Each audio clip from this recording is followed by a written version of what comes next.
What's good, y'all? Welcome back to the Puncher's Point. Mario and Breezy, we are back at it again. We start with some very sad and unfortunate news.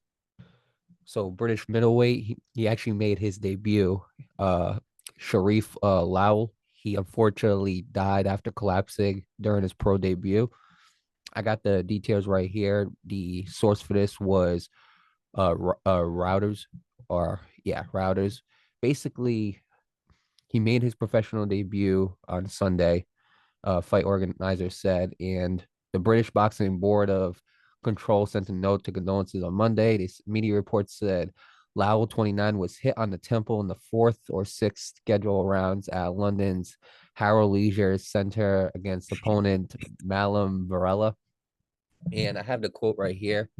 They said, and I quote, unfortunately, during Sharif's fight, he collapsed, and despite the best efforts of the paramedics, he was later pronounced dead.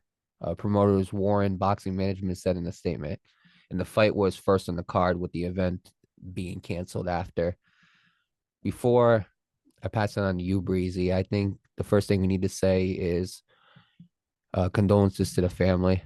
Condolences to his friends, his loved ones, all that. Obviously, we talk about boxing a lot, and again, you don't play boxing, and it's a very dangerous sport. When you step into that ring, you're putting your life on the line, and it's unfortunate, Breeze, because we've been having a lot of boxing deaths recently, and it seems like they're just getting worse and worse by the minute. This one, I don't know if it's like the second or third this year of a boxer dying in the ring, but that we have at least heard of. But this is getting out of control, obviously, and it's boxing. This isn't anything new to the sport. Again, you put your life on the line when you step into that ring. Anything can happen, and he got hit with a very deadly punch. And I do want to say, condolences to his family, his friends, his loved ones.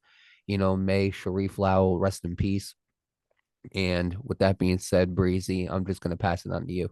Sending my condolences out to the family, prayers, thoughts, it's best wishes because situations like this is very unfortunate, especially with the climate of the situation and boxing with things having to do with people having to constantly deal with injuries such as head injuries, trauma injuries, things such as CTE. It's a lot that goes on within the human body after being in such a grueling sport such as boxing. So this is why me and Mario continue to preach over and over and over and over again. When these guys get in the ring, give them their flowers, give them their just doing their respect because these guys and these women are putting their body on the line and it's taking a toll out on them. It's taking a toll out on their family. A lot of times when these guys go to training camp, they either have to go away from their family for weeks, almost to a month, maybe months. So it's a lot that goes into this sport. So you got to give these guys the respect and to just do. But I really feel bad for the family. I hope, you know, when it's all said and done, they can continue to rise and, God can keep them in, good hands and control and whatnot. But it's just a very unfortunate situation. And I agree. I did realize that lately, Mario, it's been a lot of deaths in boxing, which is sad and very unfortunate. But I do send out my best wishes and my best condolences out to the family. I think the one thing we forget with boxers is I feel like the families are also at risk too. When you accept that you're married or you're dating a boxer or your son is going to be a boxer or your daughter is going to be a boxer, whatever the case might be, you're taking the risks as a family member along with that. And it's different as a family member because you can only sit there and watch. You can't go in there and defend your husband or defend your son or defend your daughter or defend your wife. You can't do that. They're in the ring by themselves and they gotta figure it out on their own, and that's the toughest thing is just sitting there and watching and just being able you have to sit there and watch and endure, what you're endure like the pain or the suffering that your your loved one is experiencing or even what they're giving to the other one. So again, boxing, you don't play boxing. It's a mean sport, you know what I'm saying? It's got no heart, it's got no love for nobody, and that's the risk that you take as a boxer. And it's unfortunate because you just never know what the career could have been for Sharif, you know what I'm saying? For all we know, he could have been a multiple world champion, he could have had a very illustrious career, but we'll never know because obviously it's very unfortunate. But I do want to say this. I do want to say that his legacy shouldn't be, well, what if he stayed alive? Or I don't think it should be, well, he got into the ring and he died. I think it should be he was brave enough to take on this sport of boxing, and he was brave enough to get into that ring, and he was brave enough to step into the ring and face and excuse me and face Malam Varela. So with that being said, again, we'll say it one more time: condolences to the friends, families, and loved ones. Obviously, it's definitely something that hurts, and this is a lesson to a lot of people. You can't play boxing. I know we talk about like these influencers going into boxing, everything like that. You can't play boxing because it only takes one hit. You know what I'm saying? It only takes one hit, and that could be it. So make sure you guys start taking this sport seriously. Like Breezy said, make sure you guys start giving these fighters their respect and flowers. A lot of times when a fighter takes a brutal loss, we're basically on them, or we're critiquing them, we're basically trashing them and dogging them. But I will say this: no matter who the fighter was, I do feel like me and Breezy have always had the utmost respect for all fighters. So with that being said, respect to all the fighters out there, to Sharif Lawal's family. May he rest in peace, and we're sending our condolences. Now, Breezy, do you want to kick off the next topic? Andrew Maloney took on Pedro Guevara on the Vasily Lomachenko and George Kambosos undercard. Andrew Maloney lost his WBC interim belt to Pedro Guevara via split decision. The source for this was Jake Michaels. A big situation has rolled is now we're more so dealing with a situation to where Andrew Maloney feel like he's being corrupt. He feel like he's been robbed. He feel like he's been screwed out of decision. Now look, we always talk about things such as robberies and close fights. In a situation like this, and I said it before, close fights can't be considered robberies. If a fight can be looked at as going one way or either way, it can't be classified as a robbery. I looked at the fight and whatnot. It wouldn't look like a robbery. To me, it seemed more like a very competitive type fight. And and look, could have gave it to Andrew Maloney? Okay, cool, you can argue that. But realistically speaking, it was just a very competitive fight where to me, Pedro seemed like he just outworked and outpointed Andrew Maloney. Not saying that it was a clear, decisive win. I just think that in this sport, too many people get too caught up in the word robbery and it gets used too much where people tend to forget what a robbery is. A robbery is when somebody go in there and clearly dominate the person for throughout the whole period of the fight, and somehow the victory goes to the other fighter. Close fights cannot be considered robbery. If a fight can go either way, it's not really much so of a robbery. It's more so of a close fight. So it was more so of a close fight more than just some kind of fight to where it was like, oh, I dominated the whole fight. Him talking about some he dominated every part and every round of the fight is it's nasty work. No, it didn't go down like that. Okay. You got in there with a competitive fight, and then Pedro aged it out. And some people will also make the point too is why would they rob you in your backyard and you the champion? You could throw that point in there too. But overall, if you ask me, I think it's a little bit of a stretch. Like I said, people tend to forget what a robbery actually is, and they just throw that word around too much. It was a very competitive fight from both fighters, but Pedro edged it out. For sure. And I got the quote right here from Andrew Maloney. He said, "I'm done with this sport. That's the last you'll see of me. I want to thank my sponsors. I'm retired. I'm out. I love you all, but sorry, F that." You didn't dominate Pedro Guevara. Now, I will say, I think it is very shocking that the champion didn't get a split decision. I think that is very shocking because usually, Breezy, we say it many times, you have to beat the champ decisively. And if you can't do that, most likely you're not getting that belt. But it seems like Guevara got that split decision over Maloney in Maloney's hometown.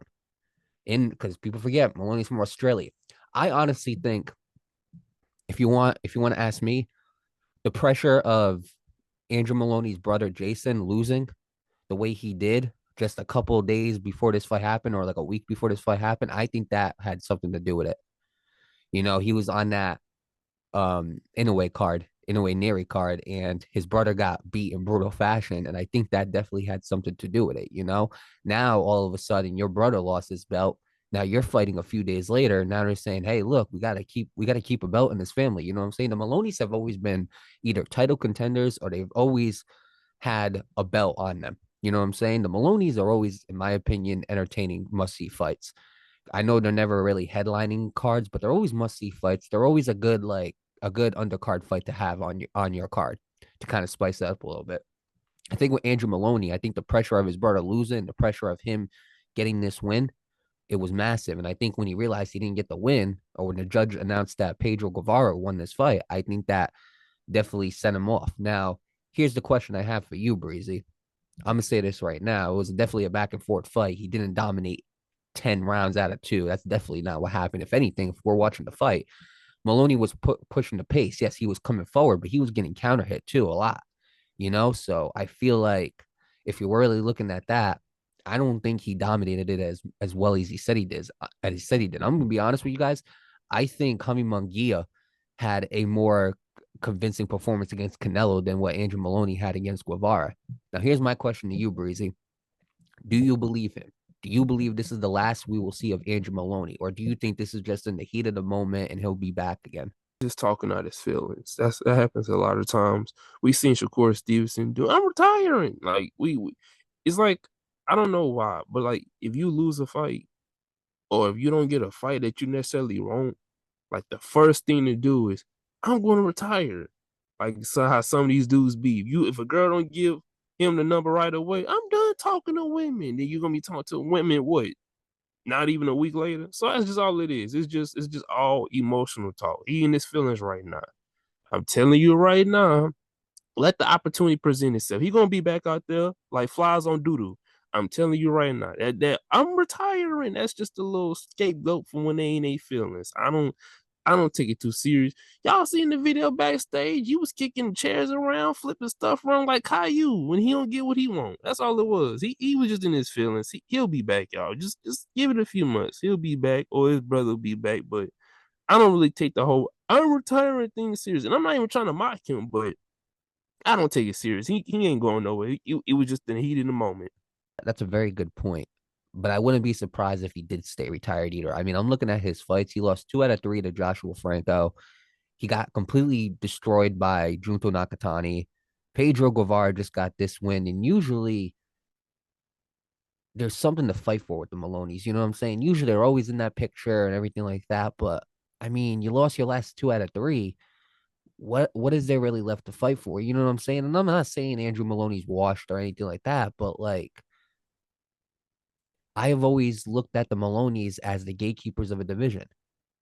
You know what I'm saying? They are great fighters. They're always top two, top three. But when we're talking about the number one guy in that class, in the weight class, we're talking about the champion that they got to go beat or the top challenger that they got to go beat.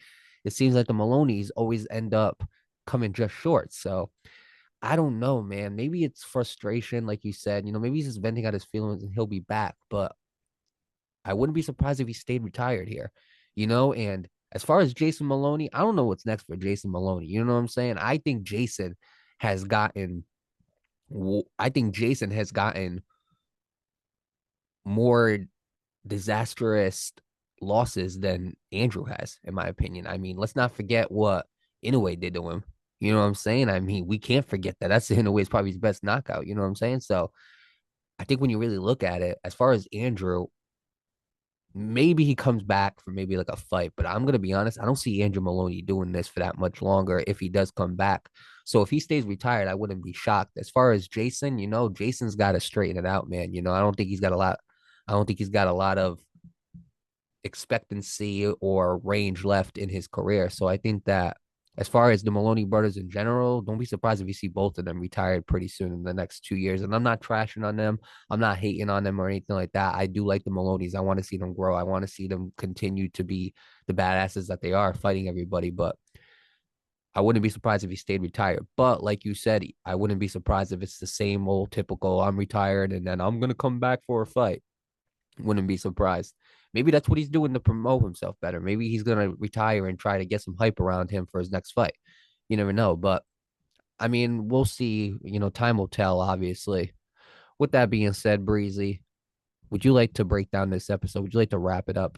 The deal is the Puncher's Point. We live, we active every single week, Mondays, Wednesdays, Fridays, and some Saturdays.